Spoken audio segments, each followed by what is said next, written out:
ጥያቄ አለኝ። ሁለተኛው ጥያቄ አባቴ እቃ እንዲሸጥለት እንዲሸጥላቸው እቃ ሰጠውት ነበር እና በመሀል ቤት እሱ ለገዡ እቃውን ሰጠና ከዛ እሱ መሀል ላይ ሞተ። ያ ነገር እንደ ዕዳ ነው የሚቆጠር ወይስ እንደ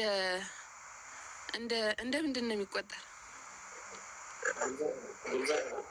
ያኔ የሆነ ሰውዬ እኔ መሰላን ለሁሱ እቃ እንድትሸጥልኝ ሰጠሁን ላሰማህላ ብመስሉ በእኔ ልመስለው እና አንተ ለእኔ እቃ ሰጣኝ እንድሸጥልክና እኔ ደግሞ ለገዢው እቃውን ሰጠሁትና ከዛ እኔ መሀል ላይ ሞትኩ። ኸላስ ያ ነገር ለእኔ እንደ ዕዳ ነው የሚቆጠረው ወይስ ኸላስ ያኛው ሰው ወስዶታል፣ ያኛው ሰው ነው ሀቁ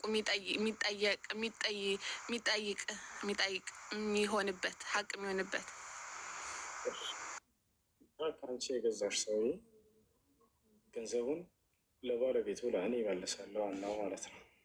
አንቺ መካከል ላይ ከሆንሽ ከቻልሽ አንቺ ልትሞቺ ባልሽበት ቅጽበት ኑዛዜ መስጠት፣ እኔ ብሞት እንኳን ምናልባት የእቃው ባለቤት አከሌ ነውና ብለሽ ለእኔ ስጠው ብለሽ ለሸጥሽለት ሰው ታሳውቂዋለሽ።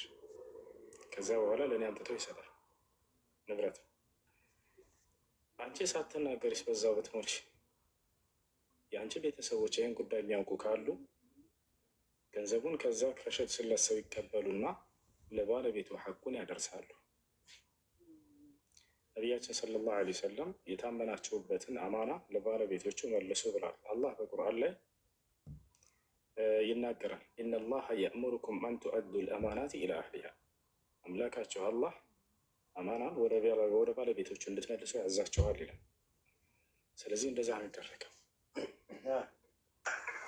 እሺ ጀዛከላ ኸይር። አንድ የመጨረሻ ጥያቄ። በስንት መከራ ነው ይሄን ገዝት ያገኘሁት እና በስ ይችን ብቻ እኔ ከወንድሜ ጋር ተጣልቻለሁ እና አላህ የህዲ ብሬን ወስዶብኛል እና እኔ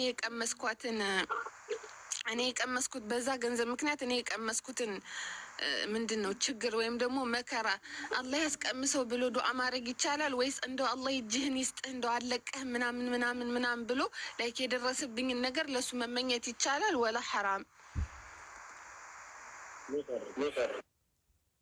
አላህ ያስተካክልህ ወንድሜዋ ብሎ ዱዓ ማድረግ ነው የሚቻለው። አንድ ሰው ኃጢአት እናንተን በድሎ ካያችሁ ገስጹት። ያንስ አላህ ለእናንተ የተሻለ እንዲሰጣችሁ ሰብር ብታደርጉ የተሻለ ነው። ነቢ ስ ላ ሰለም መን ተረከ ሊላህ ሸይአን አወደሁ ላሁ ኸይረን ሚንሁ አሉ። ለአላህ ብሎ አንድን ነገር ይቅር ያለ የተወሰው ተበድሎ እንኳ ቢሆን አላህ ለዚያ ሰው የተሻለን ጸጋ ይሰጠዋል ብለው ተናግረዋል። ያ ሰው ዳግም በሌሎች ላይ ይህን በደል እንዳያደርግ ገስጹት። ወንድሜ በእኔ ላይ የሰራኸውን ነገር በሌላ ሰው ላይ አታድርገው፣ ካደረግከውም ስህተት በእኔ ላይ ወደ አላህ ንስሐ አድርግ፣ ተውበት አድርግ ብለሽ መገሰጹ የተሻለ ነው። ያ ሰው ዲናዊ የእውቀት ሃይማኖታዊ እውቀት ባይኖረው በሰዎች ላይ በደል አደረሰ፣ በአንቺ ላይ በሌሎች ላይ እንዳይደግመው ጸልይለት፣ ዱዓ አድርግለት። አንተም ያን ነገር በሌላ ላይ አታድርግ ብለሽ ምከር፣ ገስጭ። እሱ ነው የተሻለው። ነቢያችን ሰለላሁ ዐለይሂ ወሰለም ይበደሉ ነበር። ለእነዚያ ሰዎች ይቅር ባይ ነበሩ። እናታችን አይሻ ተጠየቀች። ሱኢለት ኡሙል ሙእሚኒን አይሸተ ረዲየላሁ ዐንሃ ዐን ሲፋት ረሱሊላህ ሰለላሁ ዐለይሂ ወሰለም ፈቃለት ማ ካነ ነቢዩ ሰለላሁ ዐለይሂ ወሰለም የሩዱ ሰይአተ ቢሰይአ ወላኪን ካነ ያዕፉ ወየስፋሕ። እስኪ ስለ ነቢዩ ሙሐመድ ሰለላሁ ዐለይሂ ወሰለም ስለ ምግባር ንገሪኝ ተብላ እናታችን አይሻ ተጠየቀች። ምን ብላ መለሰች? ነቢዩ ሰለላሁ ዐለይሂ ወሰለም ክፉን በክፉ አይመልሱም ነበር አለች። ያስቀየሟቸውን ሰዎች በክፉ አይመልሱላቸውም። ታዲያ ምን ያደርጉ ነበር? ወላኪን ካነ ያዕፉ ወየስፋሕ፣ ነገር ግን ይቅር ይሉ ነበር፣ ያልፉ ነበር። ያሰላም ማን ነው እንዲህ የገሰጻቸው ከተባለ አላህ ስብሐነሁ ወተዓላ በቁርአን ላይ ምን ይላል? ኹዚል ዐፍወ ወእሙር ቢልዑርፊ ወአዕሪድ ዐኒል ጃሂሊን። ሙሐመድ ሆይ ይቅር ባይነትን ያዝ፣ በመልካምም ገስጽ፣ ምክር፣ ከመሃይማኖችም ዘወር ብለህ ጥላቸው ሂድ ይላል። ወኢዛ ሰሚዑ ለግወ አዕረዱ ዐንሁ ወቃሉ ለና አዕማሉና ወለኩም አዕማሉኩም ሰላሙን ዐለይኩም ላ ነብተጊል ጃሂሊን ወዒባዱ ረሕማን አለዚነ የምሹነ ዐለል አርድ ሀውነን ወኢዛ ኻጠበሁሙል ጃሂሉነ ቃሉ ሰላም ፈዕፉ ዐንሁም ወስፈሕ ይላል አምላክ አላህ። ይቅር በላቸው ከእነርሱም ምለፋቸው ይላል። ኢነላሀ ዩሒቡል ሙሕሲኒን እኔ አምላካቸው አላህ መልካም ሰሪዎችን እወዳለሁና ነው። የመጨረሻ አንድ ሐዲስ ልንገራችሁ። በምድር ላይ ተበድሎ ቁጣውን ዋጥ አድርጎ ለአላህ ሲል ትዕግስት ያደረገና ያለፈ ሰው ምን እንደሚያገኝ ትንሣኤ ቀን ቃለ ነቢይ ሰለላሁ ዐለይሂ ወሰለም ነቢያችን ሰለላሁ ዐለይሂ ወሰለም እንዲህ አሉ። መን ከዘመ ገይዘን ወሁወ ቃዲሩን ዐላ አን ዩነፊዘህ ናዳሁ ላሁ የውመ ልቅያመቲ ዐላ ሩኡስ ልኸላኢቅ ወኸየረሁ በይነ ሑር ልዒን አው በይነ ልጀና። ነቢያችን ሰለላሁ ዐለይሂ ወሰለም እንዲህ አሉ። በምድር ላይ ተበድሎ መበቀል እየቻለ ነገር ግን ለአላህ ሲል ቁጣውን ዋጥ አድርጎ ይቅር ያለ ሰው አላህ የትንሣኤ ቀን በጀነቶች መካከል ያስመርጠዋል አሉ። የፈለግከውን ጀነት መርጠህ ግባ ይባላል። ለአላህ ሲል በምድር ላይ ይቅር ብሎ ቁጣውን ዋጥ አድርጎ መበቀል እየቻለ አውፍ ብሏል። ይሄ ነው። አሁን ምን ቀረ? አውፍ የምንላቸው ምን አይነት ሰዎች ናቸው? እንደው ሁሉንም የበደለንን አካል አውፍ ማለት አለብን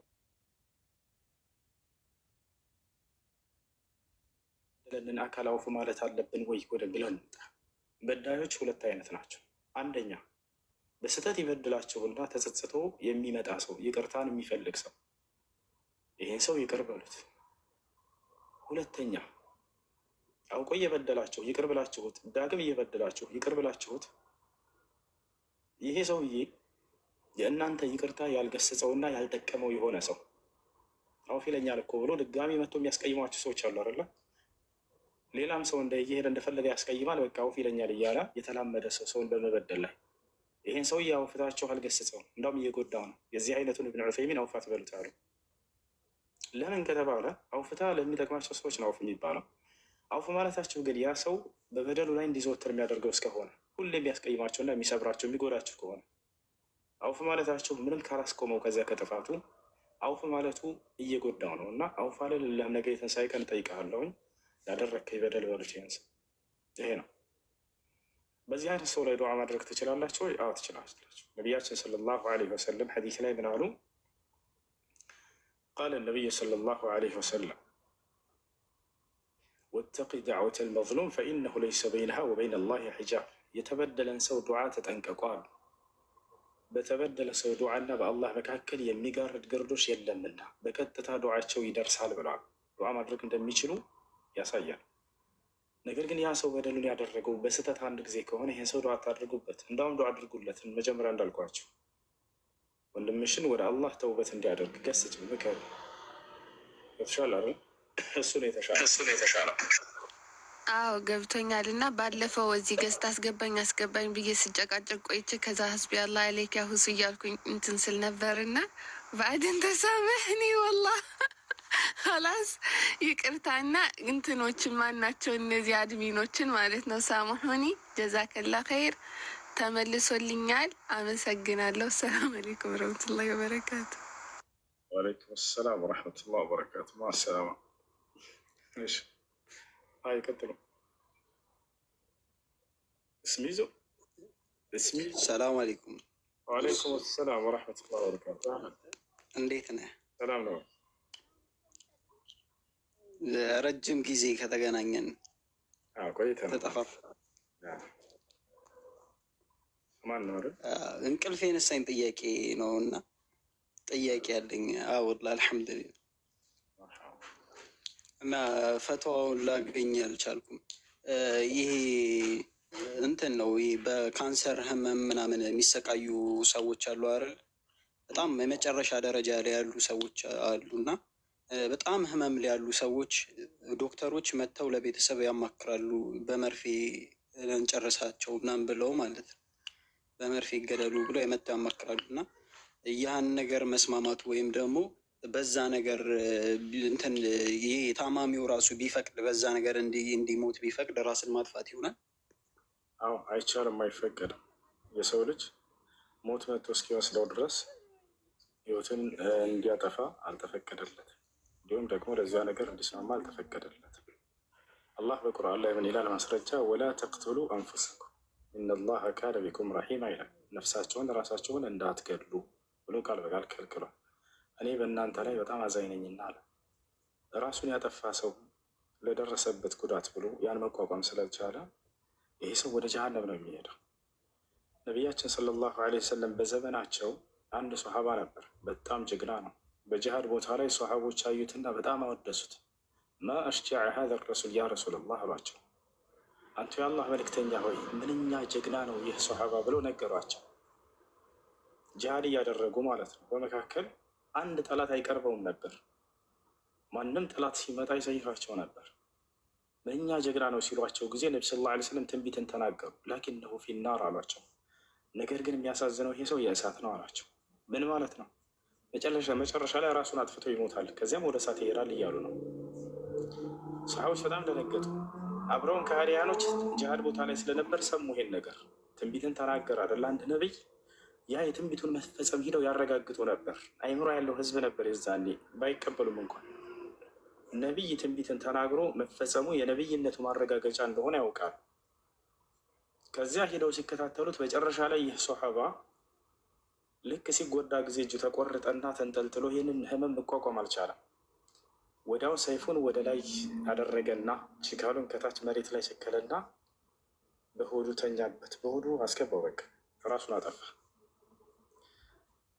አንቱ የአላህ መልእክተኛ ራሱን ያጠፋል ብላችሁ የነገራቸውን ሰሓባ እንዳላችሁት ያላችሁት ቃል ተፈጸመ አሏቸው። መተ ከዚያም እዚያ የነበሩ ከሃዲያኖች ወዲያው ከመካከላቸው አሽሀዱ አን ላ ኢላሀ ኢለላህ ወአነከ ረሱሉላህ ብለው ኢስላም ተቀበሉ። ምክንያቱም ይህን ትንቢት ሲናገሩ ቀድመው አይተዋልና። እንደ አጠቃላይ ራሱን ያጠፋ ሰው መቋቋም ስላቻለ ህመሙን ራሱን ቢያጠፋ ሰውየው ወደ ጀሃነም ነው የሚሄደው። ነቢ ስ ላ ስለም ሐዲስ ላይ ምን አሉ? መን ቀተለ ነፍሰሁ ፈሁወ ፊናር አሉ። ራሱን ያጠፋ ሰው እርሱ የገሃነም እሳት ነው ብለው ተናግረዋል። ወቃለ ነቢ ስ ላ ስለም መን ቀተለ ነፍሰሁ ቢሱምን ዑዚበ ቢሂ ፊ ናሪ ጀሃነም ወመን ቀተለ ነፍሰሁ ቢሐዲደትን ዑዚበ ቢሂ ፊ ናሪ ጀሃነም ወመን ተረዳ ሚን ዐላ ጀበልን ፈቀተለ ነፍሰሁ ሰየተረዳ ዐላ ጀበል ናሪ ጀሃነም። ነቢ ስ ላ ስለም ምን አሉ? በመርዝ ራሱን ያጠፋ ሰው አላህ በጀሃነም ውስጥ መርዝ ሰጥቶት በዚያ እንዲቀጣ ያደርገዋል አሉ። ሰውነትን የሚቆራርጥ መርዝ ይሰጠዋል። ነገ የመልቂያ ጀሃነም ውስጥ እየተቀጣ በዚያ ራሱን እንዲጎዳ ይደረጋል። በስለት ራሱን ወቅት የገደለ ሰው ያጠፋ ሰው በጀሃነም ውስጥ ስለት ተሰጥቶት በዚያ ራሱን እንዲጎዳ ይደረጋል አሉ። በተራራ ላይ ራሱን አንከባሎ ያጠፋ ሰው ራሱን ነፍሱን የገደለ ሰው ነገ የትንሣኤ ቀን በጀሃነም ተራራ ላይ እንዲንከባለል ይደረጋል አሉ። ለምንድነው አላህ ስብሐነ ወተዓላ ራስን ያጠፋን ሰው ጀሃነም ያደረገው? ዋጋው በጣም ስለሚያዝንልን በጣም ስለሚወደን ነው። ለዚህ ነው ወላ ተቅትሉ አንፉሰኩም ካለ በኋላ ኢነላህ ካነ ቢኩም ረሒም አለ። ራሳችሁን አትግደሉ ካለ በኋላ እኔ በእናንተ ላይ በጣም አዝንላችኋለሁና እያለ ተናገረ። በሌላ ቦታ ላይ አምላክ አላህ ስብሐነ ወተዓላ በሱረቱል በቀራ ላይ ምን አለ? ወላ ተልቁ ቢአይዲኩም ኢለ ተህሉካ ወአሕሲኑ ኢነላህ ዩሒቡል ሙሕሲኒን አለ። በራሳችሁ እጅ ነፍሳችሁን ወደ ጥፋት አትጣሏት፣ መልካምን አድርጉ ስለ ነፍሳቸው እኔ መልካም ሰሪዎችን ወዳለሁኝና አለ ማለት ነው። ይህን ይመስላል። እንደ አጠቃላይ በዚህ ነገር መስማማት አይፈቀድላቸውም። እስከ ህይወታቸው ፍጻሜ ድረስ ሶብር አድርጎ ሰውየው መታገስ ነው ያለበት። የካንሰር ቢሞት ሰውየው ሸሂድ ነው። ምክንያቱም በሰው በሆዱ ላይ ማንኛውም በሽታ ሆዱ ላይ ካንሰር ማንኛውም ሊሆን ይችላል። በሆድ ህመም ምክንያት የሞተ ሰው በጥቅሉ ሸሂድ እንደሆነ ነቢ ሰለላሁ ዐለይሂ ወሰለም ተናግረዋል። ያን ምንዳ ያገኛል። ነቢያችን ሰለላሁ ዐለይሂ ወሰለም ሐዲስ ላይ ምን አሉ? አሹሃዳኡ ኸምሳ ሸሂዶች ሰማዕታቶች 5 ናቸው አሉ። አልሐሪቅ ወልገሪቅ ወልመህዱም ወልመጥዑም ወልመብጡን ወልሙጃሂዱ ፊ ሰቢልላህ። ሰማዕታቶች እነዚህ ናቸው ብሎ ተናገሩ። ሸሂዶች ናቸው። በእነዚህ አሁን በምገልጽላችሁ አሟሟት የሞቱ ሰዎች ሸሂድ ናቸው። ምንዳቸው የሸሂዶች ነው። በጣም ታላቅ ምንዳ አላቸው። ሰማዕታት ይባላሉ። አንደኛ አልሐሪቅ ተቃጥሎ የሞተ ሰው በእሳት አደጋ ራሱን ያቃጠለ ሰው እሱን አይመለከትም። እሱ የጀሃነም ይሄዳታል። ነገር ግን የሆነ ቦታ እየሰራ እያለ ሊሆን ይችላል ወይ የሆኑ ሰዎች እንቅልፍን ተኝተው ሰውየው እሳት አደጋ አስነሱና ሳያስበው ተቃጠለ። ሰው ነፍስን ማትረፍ አልቻለም። ተቃጥሎ በእሳት አደጋ ሞተ በጥቀኝ። ወይ መኪና እየነዳ እያለ በእሳት ተቃጥሎ ሊሆን ይችላል ሰውየው ሳያስበው። እንደ አጠቃላይ ተቃጥሎ የሞተ ሰው ሸሂድ ነው። ሁለተኛ አልገሪቅ በውሃ ሰምጦ የሞተ ሰው ራሱን ገብቶ ያሰምጠን ሰው አይመለከትም። ነገር ግን እየዋኘ እያለ ሊሆን ይችላል ሳያስበው፣ ወይንም ደግሞ በጀልባ በመርከብ እየተጓዘ ሊሆን ይችላል። የሆነ ማዕበል መጣና ገለበጣቸው፣ ሞቱ። እነዚህ ሰዎች ምንድን ናቸው? ሸሂዶች ናቸው፣ ሰማዕታቶች ናቸው። ሶስተኛ አልመብጡን በሆድ ህመም ምክንያት የሞተ ሆድ ህመም ሲባል ጊዜ ኩላሊት ሊሆን ይችላል፣ ጉበት ሊሆን ይችላል፣ ሳምባ ሊሆን ይችላል፣ ሆድ ውስጥ በተፈጠረ ካንሰር ሊሆን ይችላል። በማንኛውም በሆድ ውስጥ በተፈጠረ ህመም ሁሉ የሞተ ሸሂድ ነው።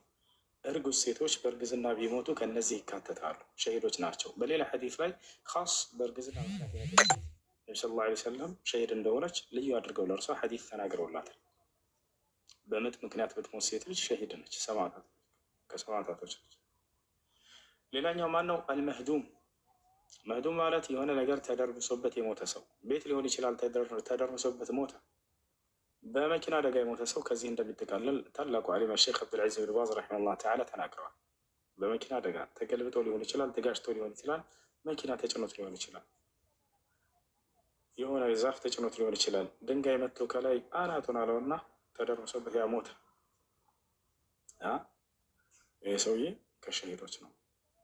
ሌላው ማን ነው? አልመጥዑን። መጥዑን ማለት በወረርሽኝ ህመም የሞተ ሰው ልክ እንደ ኮሮና ምናምን የሆነ ተላላፊ የሆነ በሽታ ቤቱ በሰላም በተቀመጠበት በሰላም እየተጓዘ እያለ የሆነ ተላላፊ በሽታ መጣና አጠቃ፣ ሞተ። ሰው ከሸሂዶች። ሌላኛውና የመጨረሻው ታላቁ የሸሂድ አይነት ምንድን ነው? አልሙጃሂዱ ፊ ሰቢልላህ፣ በአላህ መንገድ ላይ ጂሃድ እያደረገ ትግል እያደረገ ሳለ የተሰዋ ሰው፣ እሱ ትልቁ የሸሂድ አይነት ነው። እና እነዚህ ናቸው። እና የሰው ሰብር አድርጎ በህመሙ ላይ ቢጸና የተሻለ ነው። ራሱን ቢያጠፋ ወደ ጀሃነም ነው የሚሄደው። ቢታገስ ግን የሸሂዶችን ምንዳ ያገኛል። ይህን ያስላስል